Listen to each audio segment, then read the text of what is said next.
我哋今日嘅主題咧就係沒有激烈嘅主張，連和平嘅改革咧都係唔可行。咁呢個咧，我哋其實係對呢個終極普選大聯盟嘅公開嘅呼籲。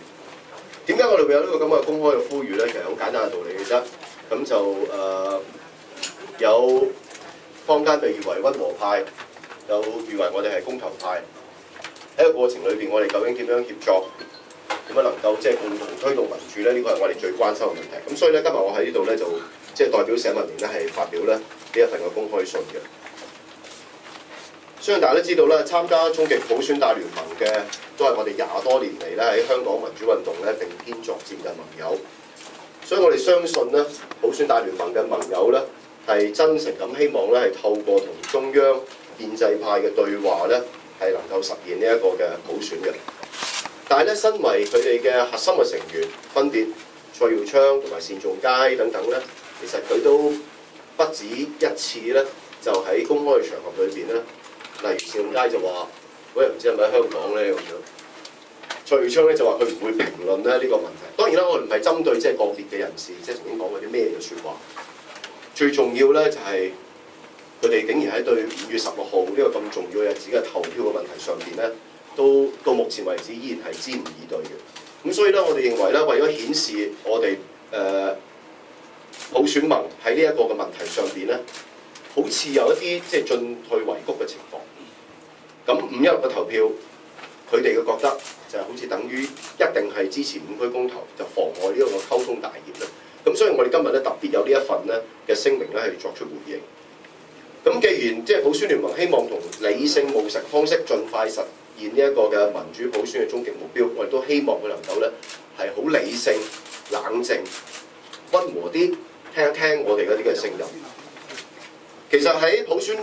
盟咧成立之初咧，其實中央對於溝通咧係吹咗啲暖風嚇，咁所以咧佢哋能夠有機會咧係見全國人大常委范徐麗泰，亦都咧范徐麗泰咧承諾喺兩會嘅召開期間咧係幫佢哋咧係反映有關嘅意見嘅。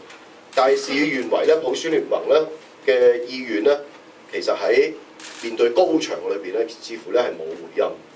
我哋相信咧，普選聯盟嘅朋友咧，都唔難發現咧，經過佢哋同林瑞麟又好，同埋喺建制派嘅人士對話，甚至乎咧，佢聽日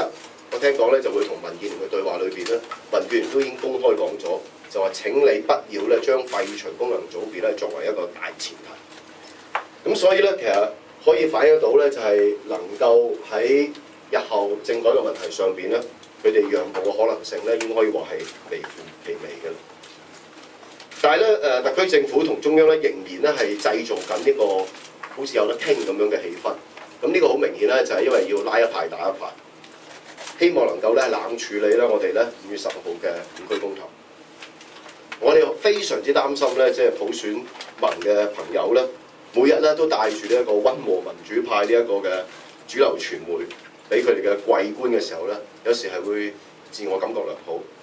不惜咧同屬泛民主派嘅公社嘅聯盟嘅朋友咧係保持距離。所以我哋睇到蔡耀昌同埋單仲偕都唔敢公開咧表示咧自己會唔會5月16號咧去投票去支持呢一個盡快實現真普選呢一個嘅承諾，廢除功能組別咧呢個訴求。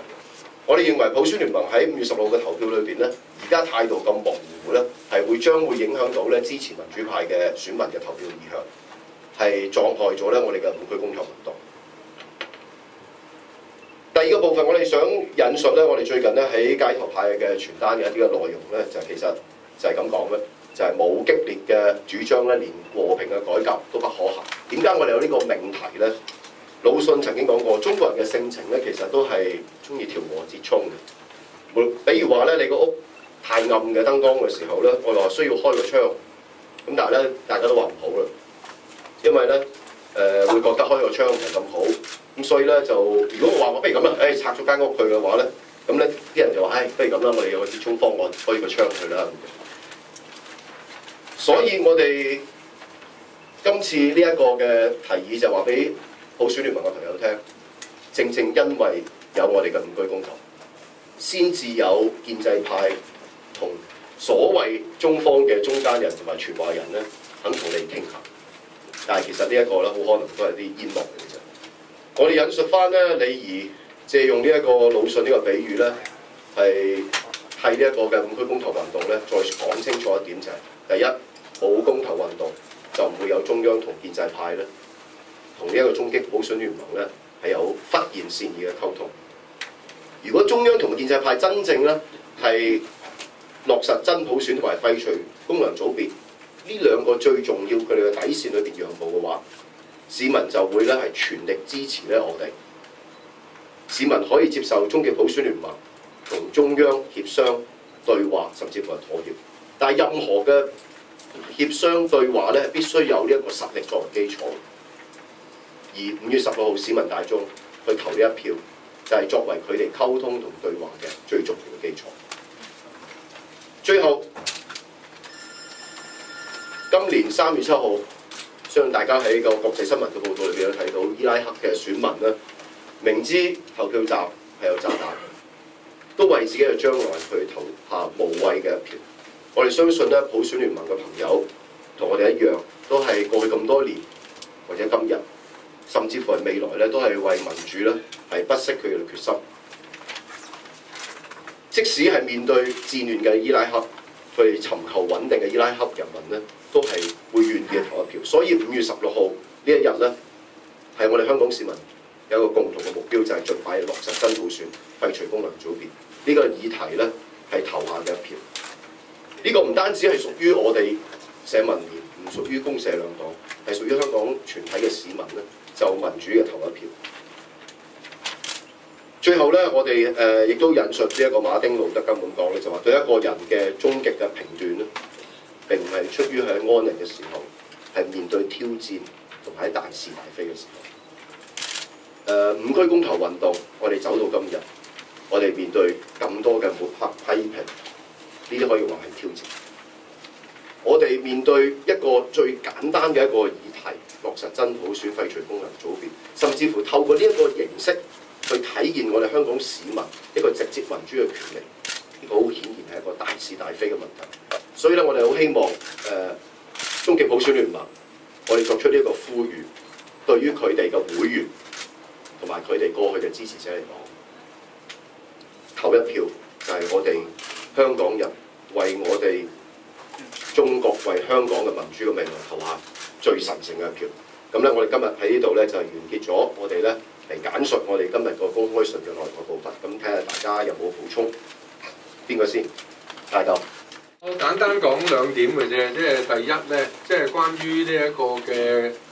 爭取呢個嘅民主，特別係有關公投咧，即係過去泛民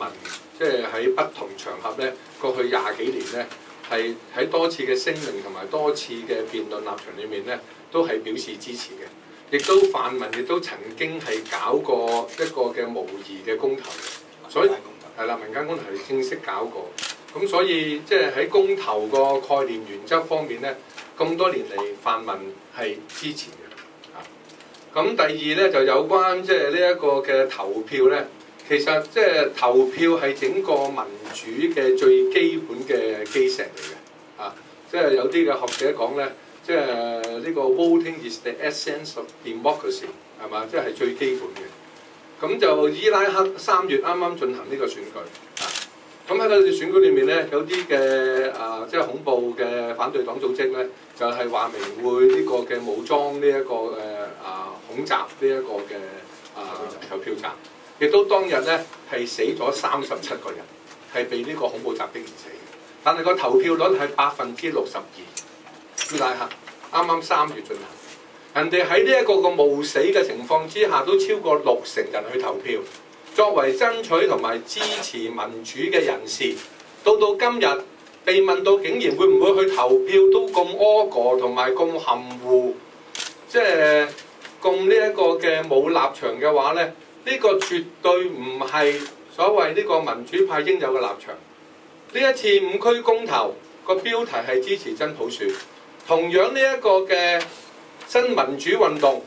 呢個變相公投發動呢個新民主運動，呢個新民主運動絕對唔會喺5月16號就完結，我哋繼續落去。呢一個新民主運動亦都會突顯邊啲係真民主派嘅人士，邊啲係偽民主派嘅人士。唔去投票，唔夠膽講去投票嗰啲，我唔覺得呢啲係真民主派嘅人士。